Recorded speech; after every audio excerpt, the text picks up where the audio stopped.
김영선 전 의원은요, 명태균 씨와 김건희 여사의 소통 사실에 대해선 부인하지 않았습니다. 그러면서 이렇게 얘기했습니다.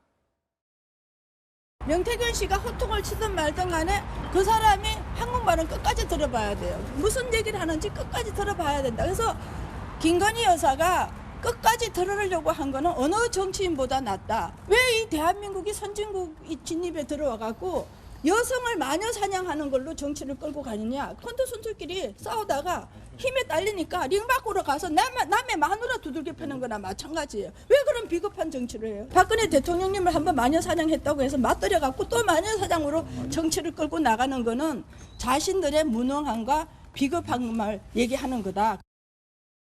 예, 성춘 부의장, 여성에 대한 마녀 사냥이다. 어떻게 들으셨어요? 일단 저희가 박근혜 대통령을 마녀 사냥한 건가요?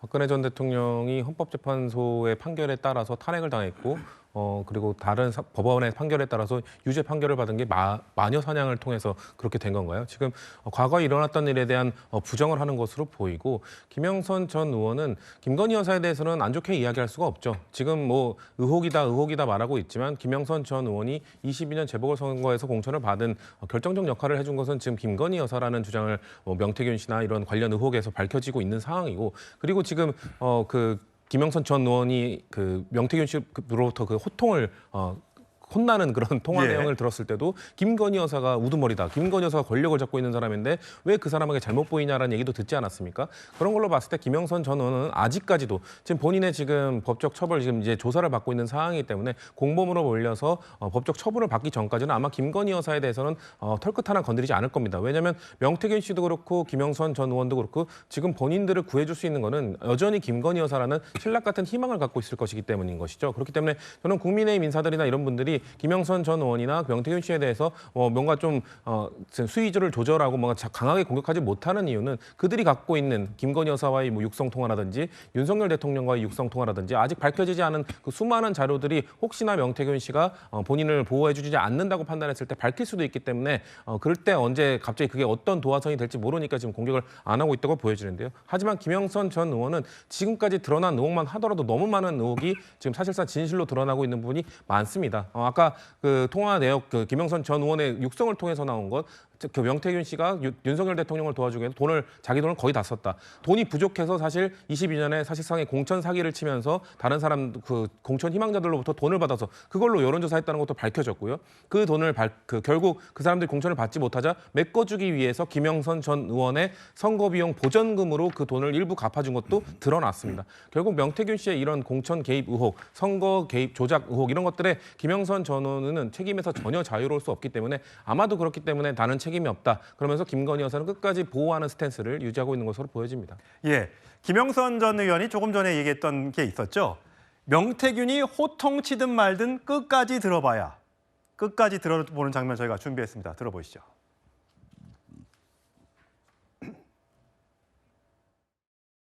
본인이 왜 판단합니까? 오야가 위에서 쏘락하면 쏘야지. 본인이 오야입니까? 본인 그 김건희한테 가서 김건희한테 뭘 말이라도 똑바로 해요. 김건희가 권력을 쥐고 있잖아요. 권력진 사람이 오다를 내리는데 본인이 왜 잡소리 합니까? 하지 말라는 게 아니잖아. 시키면 왜 시킨 대로 안 합니까? 자꾸 본인 생각이 왜 필요해요? 내가 꼭 그런 얘기를 해야 됩니까? 시키면 시킨 대로 하이소 그냥. 예, 최소평가. 저 얘기를 끝까지 듣고 있어야 된다. 뭐 정치인이라면 다 들어줘야 된다. 김건희 여사도 저렇게 상대방의 말을, 명태균 씨의 말을 다 들어주는 면에서는 뭐 정치인보다 낫다라고 얘기를 했어요. 저게 무슨 말입니까? 저게 아마 이제 그 이번에 운영위 국감에 나와서 정진석 비서실장이 얘기했던 것과 궤를 좀 같이 하는 것 같아요. 그러니까 이런 거죠.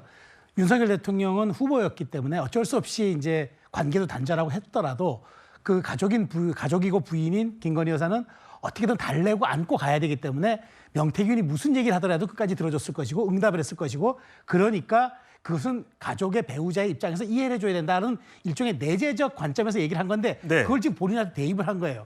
그렇게 김 여사가 끝까지 들어서 그렇게 이제 정진석 실장도 얘기를 하고 하는데 본인도 내가 그런 차원에서 끝까지 들어준 거다라고 지금 등치를 시키는 것 같은데, 과연 저는 저게 책임 있는 정치인의 말인지 모르겠어요.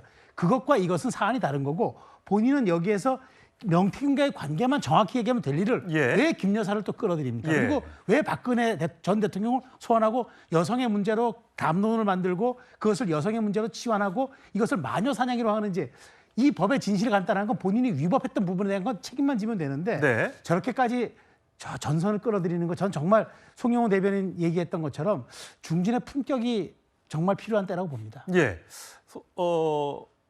김진존 대변인. 어쨌든 본인은 지금 정치자금법 위반, 9천만 원 빌려준 거에 이게 빌려준 게 맞냐? 아니면 무슨 대가로 준 거냐? 그거와 관련해서 오늘 검찰 수사를 받았는데 별의별 얘기를 다 한 거예요. 본인은 나름대로 해명을 하고 싶었던 거 억울한 게 많았던 것 같습니다만 어쨌든 그러면서 이런 모든 내용들이 같이 지금 소환되고 있는 거잖아요. 이게 과연 정부 여당이나 윤석열 대통령 부부에게 어떤 영향을 미칠 걸로 보세요? 전혀 도움이 안 될 겁니다. 특히 오늘 많은 부분을 부정하고 부인했는데 그런 부분들이 아마 본인은 살겠다고 본인을 구명하겠다고 하는 얘기일진 모르겠습니다만 지금 나와 있는 객관적인 사실들, 녹취들 이런 것들을 통해서 본다면 아마도 저 얘기를 믿을 수 있는 상황이 안 되는 것이죠. 특히 명태균 씨가 지금 갖고 있는 지금 이 상황 속에서의 위치가 김영선 전 의원과의 관계를 부정한다고 해서 없어지는 게 아니에요. 지금 명태균 씨가 그 김영선 전 의원을 통해서 중앙 정치인들과 손이 닿았고 그 명태균 씨가 윤석열 대통령을 만들기 위해서 후보 시절에 많이 했던 일들이 지금 무엇인가가 하나씩 밝혀지고 있는 이런 과정들이 있기 때문에 지금 명태균 씨와 김영선 전 의원의 관계를 아무리 김영선 전 의원이 부인하거나 부정한다고 해도 지금 그런 식으로 아마 이게 넘어갈 수 있는 그런 문제는 아닌 것 같고요. 예. 특히 김영선 전 의원에게 명태균 씨가 저렇게 호통을 침에도 불구하고 김영선 전 의원이 5선의 국회의원 저 시절에는 재보궐 통해서 당선된 분 아닙니까? 예. 그럼에도 불구하고 잘못된 게 있으면 당신이 지금 하는 말이 무슨 말이냐라고 지적을 할 수 있었을 텐데 네. 그런 말 한마디 못하고 일방적으로 김건희 여사의 오더를 받아라. 그것을 왜 따르지 않느냐라고 하는 명태균 씨의 말에 아무런 대꾸를 못하고 있는 모습을 보면 여전히 저 상황 속에서도 이 김영선 전 의원은 명태균 씨와 상당한 이런 가불관계 같은 게 형성되어 있는 상황이 아니었느냐라고 추론해 볼 수 있다고 봅니다. 예, 대통령실에서는 여러 의혹에 대해서 부인하고 있고 이미 명태균 씨와 윤석열 대통령의 관계는 일찌감치 끝났고 김건희 여사가 나름대로 일부 공을 세운 것을 인정을 해서 어르고 달래고 이렇게 해서 관계가 일부 유지됐던 것뿐이다라고 해명을 했습니다만 오늘 김영선 전 의원의 출석으로 이 관련된 의혹이 더 눈덩이처럼 커지지 않을까라는 얘기가 일각에서 나오고 있습니다. 자, 지금 이제 앞으로 밝혀져야 할 내용은 대통령실에 공천 개입이 있었느냐 없었느냐, 당선인 시절이냐 그 이후에도 있었느냐 등등을 놓고 일 겁니다. 최근에 공개됐던 녹취 들어보시죠. 선관위에서 나한테 이거 왔길래 제가 김영선이 경선한테도 열심히 뛰었으니까 너는 김영선이 좀 해줘라 그랬는데 거기가 말이 많네. 진짜 평생을 잊지 않겠습니다. 고맙습니다. 예. 오빠 전화 왔죠? 잘 될 거예요. 제일 처음에 이제 이 내용이 나왔던 건데 지금 그 녹취는 저한테 없습니다. 제가 여러 번 들었던 내용인데 지금 명태균 대표는 그러면 네, 그 오빠는 누구를 지칭한다고 생각하십니까? 저는 윤석열 대통령 지칭을 한다고 생각합니다. 예, 송영호 대변인. 윤석열 대통령실에서는 그때 공개됐던 일부 카톡 메시지에 관련해서 오빠에 관련해서는 그 오빠는 그 오빠가 아니라 친오빠, 김건희 여사의 친오빠라고 얘기했는데 강혜경 씨는 그렇게 생각하고 있지 않은 듯합니다.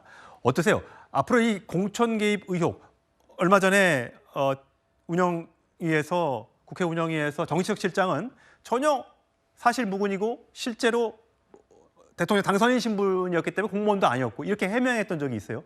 앞으로 이 문제 어떻게 흘러갈 걸로 예상하십니까? 대통령실에서 국민들께서 더 와닿게 느껴지시도록 또 납득하실 수 있도록 더 잘 설명해야겠죠. 그런 더 자세한 설명의 기회와 장이 저는 필요하다고 개인적으로 그렇게 생각합니다. 그리고 현재 당에서도 여기에 대해서 말을 아끼고 있는 이유는 결국은 대통령실에서 국민들께 더 잘 설명할 수 있는 어떻게 보면 기회 내지는 시간을 드리는 그런 측면도 있다고 할 수 있습니다. 그러니까 뭐 녹취가 나오고 뭐 과거에 카카오톡도 나오고 여러 다른 사람들의 증언이 있고 하면서 지금 국민들께서 좀 어지럽고 혼란한 상황이신 거죠. 그럼 좀 어리둥절한 측면이 있는데 여기에 대해서는 대통령실에서 더 구체적이고 자세한 팩트파인딩을 해서 국민들께 전반적인 사항을 좀 더 잘 설명을 할 필요가 있다. 그렇게 말씀을 드리고 싶습니다. 예, 홍치훈 부장. 사실 이 2022년도 재보궐선거 당시의 당대표는 이준석 의원입니다. 현재 개혁신당에 가 있습니다만.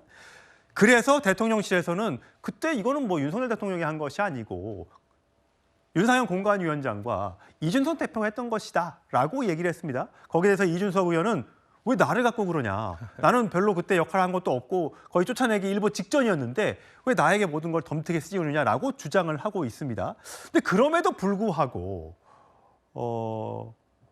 이준석 의원이 홍매화를 심는 장면이라든지 또 이번 2024년도 선거에서 뭔가 공천을 받지 못하는 일이 벌어지자 이준석 의원을 찾아가서 공천 거래를 하려고 했다. 이 의혹 때문에 지금 명태균 씨와 이준석 의원의 관계는 무엇이며 오히려 이번 그 공천에서는 실패한 작업 아니냐라는 얘기가 나오고 있는 거 아니겠습니까? 네, 하지만 그럼에도 불구하고 24년 이번 총선과 22년 재보궐선거의 공천은 좀 별개로 봐야 됩니다. 물론 그때도 이준석 의원이 당시 대표가 명태균 씨와 관계가 있었던 것 아니냐, 지금도 관계를 맺고 있는 것 아니냐라는 뭐 그 연결되는 고리가 있을 수는 있으나 22년 공천에서 결국 책임자는 당 대표와 공관위원장이었다는 그렇기 때문에 이준석 대표와 윤상현 공관위원장이었다는 원론적인 이야기를 대통령실에서는 했을 뿐이고요. 사실 이준석 대표가 그 당시에 얼마나 인지를 하고 있었는지 윤상현 공관위원장이 혹시 그 김영선 전 의원을 공천하자고 했을 때 그것이 김건희 여사나 뭐 우리가 지금 의혹을 얘기하고 있는 그것과 연관이 있던 것 같이 다 인지를 하고 있었는지는 알 수 없습니다만, 근데 우리가 아까 그 강혜경 전 보좌관이 했던 이야기, 그 명태균 씨와 그 대통령의 그 통화 녹취 우리 민주당에서 공개한 내용, 그 직후에 지인에게 명태균 씨가 그 전화하고 나서 바로 김건희 여사가 전화가 왔다. 그리고 오빠 전화 받았죠? 하면 그것도 지금 녹취가 공개됐습니다. 그 내용에 보면 김건희 여사가 오빠가 윤상현 위원장에 전화를 했다라고 말을 한 바 있습니다. 그렇기 때문에 22년 재보궐 공천에 있어서는 아마도 김건희 여사는 김영선 전 의원의 공천 부탁을 그 녹취록에 그게 팩트라고 한다면 윤상현 공관위원장을 통해서 한 것으로 지금 알려져 있기 때문에 지금 뭐 이준석 의원이 홍매화를 심었느냐 24년 공천 때도 연관이 있었는 이것과는 전 전혀 별개의 문제라고 보고, 그 당시에는 지금까지 드러난 녹취록을 봤을 때는 김건희 여사가 윤상현 라인을 통해서 공천을 줬다라고 보여지고 24년 때는 김영선 전 의원이 그래도 명태균 씨나 이준석 대표와도 관계가 있었고 본인이 갖고 있는 몸값, 왜냐하면 현직 의원이 갖고 있는 몸값이 또 총선 때는 아무래도 군소정당에게 큰 도움이 되기 때문에 그것을 대가로서 좀 거래를 해보려는 시도를 했으나 결국 실패하지 않았습니까? 그렇기 때문에 그런 결과들을 봤을 때는 우리가 지금 집중해서 보고 있는 22년 재보궐과는 좀 별개로 봐줬으면 좋겠다는 말씀드립니다. 예. 처음에 2024년 공천 개입 의혹으로 시작했다가 결국 성공했던 2022년 공천 개입 의혹으로 이 내용이 확산된 그런 분위기죠. 자, 이준석 의원의 발언과 정진석 대통령 비서실장의 이야기도 연이어 들어보시죠. 공천이나 아니면 국무에 관해서는 제가 들은 게 없고요. 저는 공관위에서는 최종 결과 보고만 받았고요. 저랑 윤상현 의원이랑 그때 통화했던 거 제가 또 지난주에 다 들어봤습니다. 예. 윤영선 후보에 대한 걱정이 거의 99.9%였어요. 김영선 공천은 들어보십시오. 우리 천하람 의원도 잘 아는 이준석 당시 당대표가 아무 문제 없다라고 얘기하고 있어요. 이준석 대표한테 가서 물어보세요. 그렇게 김영석 공천한 아니 거 천하람 의원님은 들어보세요. 명태균 씨랑 이준석 대표랑 새벽 4시에 사찰에 가서 홍매화 같이 심었잖아요. 지금 저랑 예, 실장님 과도하십니다. 네, 국회에서 저런 장면도 있었습니다. 어쨌든 이준석 의원은 이런 것도 해명이라고 하느냐. 나는 아무런 상관이 없다. 양두구육을 넘어선 인면수심이다라고 주장을 하고 있습니다. 어쨌든 김영선 전 의원의 해명으로 이번 사건이 일단락이 되는 것이 아니라 뭔가 더 깊은 수렁으로 빠진 것 같은 느낌이다라고 보시는 일반 국민들이 계실 텐데 검찰이 이제 수사에 시작했으니 그리고 검찰 이 시간에도 김영선 전 의원이 검찰 조사를 받고 있는 만큼 이 부분에 한 점 의혹도 없이 깨끗하게 좀 밝혀지기를 바라봅니다.